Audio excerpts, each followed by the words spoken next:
હું રાજુભાઈ બોરખાત્રિયા, પ્રદેશ સંગઠન મંત્રી, આમ આદમી પાર્ટી. ઘટના એક એવી બની છે કે જૂનાગઢ તાલુકા પંચાયત સ્થાનિક સ્વરાજ્યની ચૂંટણીમાં ભારતીય જનતા પાર્ટી અને આમ આદમી પાર્ટીના 9 સભ્યો ચૂંટાઈ આવ્યા અને ટાઈ પડી. આવા સંજોગોમાં પ્રમુખ અને ઉપપ્રમુખની જે ચૂંટણી હતી એ ચૂંટણીની અંદર આમ આદમી પાર્ટીના સભ્યોને તોડવા માટેના લખલૂટ પ્રયત્નો ભારતીય જનતા પાર્ટી, ભ્રષ્ટ ભારતીય જનતા પાર્ટીએ કર્યા, પણ એમાં સક્સેસ ન ગયા. એટલે એ 24 કલાક પહેલાં જ્યારે અમારા ઉમેદવાર ફોર્મ ભરવા આવ્યા ત્યારે એની ઉપર એક જૂનો ખોટો કેસ કરેલો હતો. એ ખોટા કેસના મામલામાં પોલીસને હાથો બનાવી એમને અરેસ્ટ કરવામાં આવ્યા, એને પોલીસ સ્ટેશને બેસાડી રાખવામાં આવ્યા, એની ઉપર ગુનો નોંધવામાં આવ્યો અને આ પૂરી ઘટના આમ આદમી પાર્ટીના 8 સભ્યો રહી અને ભાજપના 9 સભ્ય સાથે બહુમતીથી એમના પ્રમુખ બેસે એવું મતદાન થાય.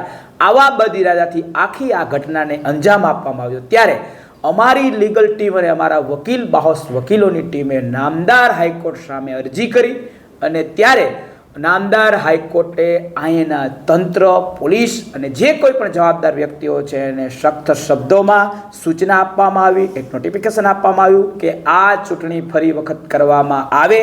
સંજય પાઘડાર સહિત આમ આદમી પાર્ટીના તમામ 9 ઉમેદવારોને ફરીથી મત આપવાનો અધિકાર આપવામાં આવે અને ફેર મતદાન થાય.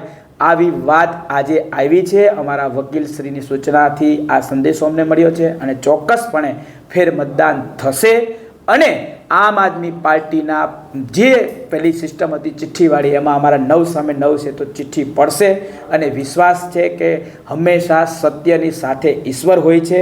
તો 100% અમે જીતશું અને પ્રમુખ બેસશું. અચ્છા રાજુભાઈ, પોલીસ કસ્ટડીમાં હતા, બાકીના 8 કેમ હાજર નહોતા? જી, અમારા એક સંજય પાઘડાર પોલીસ કસ્ટડીમાં હતા અને ત્યાર પછી અમારા અન્ય ઉમેદવારો ત્યાં હાજર હતા, પરંતુ આજે આપણે ભ્રષ્ટ જે શાસન વ્યવસ્થા છે એની વ્યવસ્થા જોઈએ છે. રોડ, રસ્તા, ખાડા અને ડાયવર્ઝનના કારણે અમારા 3 ઉમેદવારો એક ગાડીમાં હતા. એ આવતા હતા તો વચ્ચે ડાયવર્ઝન આવી ગયું. એ ડાયવર્ઝન ફેરવીને 2 કિલોમીટર ફરી સ્વામી મંદિરથી પાછા લીમડા ચોકમાં આવ્યા તો 11:01 સમય થયો. એ ઓલરેડી 10:50 પહોંચવાના સમયમાં નીકળેલા હતા, પણ 10:01 થઈ ગયો. હું પોતે ત્યાં હાજર હતો. પ્રિમાઇસીસમાં મારા 3 સભ્યો અંદર હતા.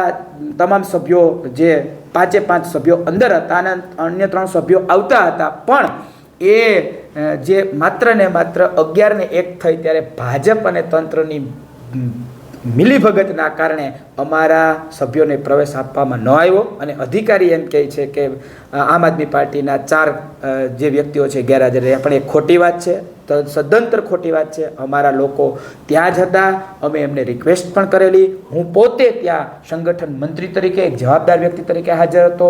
મેં પણ પોલીસને પણ રજૂઆત કરી, ઉપર બેઠેલા અધિકારીને પણ રજૂઆત કરી, પણ એને કોઈ સાંભળવામાં આવ્યું નહીં અને એ મિલીભગતના કારણે અમારા વ્યક્તિને અંદર પ્રવેશ કરવા દેવામાં આવ્યો.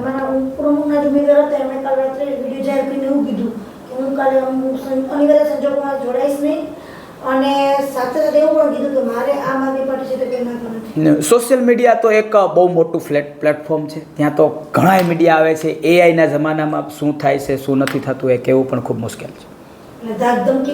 હા, ચોક્કસ ધાક ધમકીનું તો ચલણ છે. ધાક ધમકી તો સતત ને સતત ચાલી રહી છે. જ્યારથી 9 સામે 9 થયા છે ત્યારથી ખોટા કેસો, ધાક ધમકી, તમને આ આપશું, તમને આ હોદ્દો આપશું. અમારા તો 9 પ્રમુખ માટેની ઓફર આવી હતી, તમને પ્રમુખ બનાવી દીધો. અમારા 9 સભ્યોએ ના પાડી કે પણ બનવું છે તો ઈમાનદાર આમ આદમી પાર્ટીનો પ્રમુખ બનવું છે, તમારો પ્રમુખ બનવું નથી. પ્રમુખ પણ તમને બનાવીએ, કારોબારી તમને આપીએ, પણ ખાલી તમારા 5 હાથને લઈને અમારામાં આવી જાઓ. ત્યારે અમારા તમામ સભ્યોએ ના પાડી કે એ વસ્તુ નહીં, બનવાનું છે તો જે મેન્ડેટ ઉપર ચૂંટાણા છે એના પ્રમુખ બનવું છે, બાકી નથી બનવું.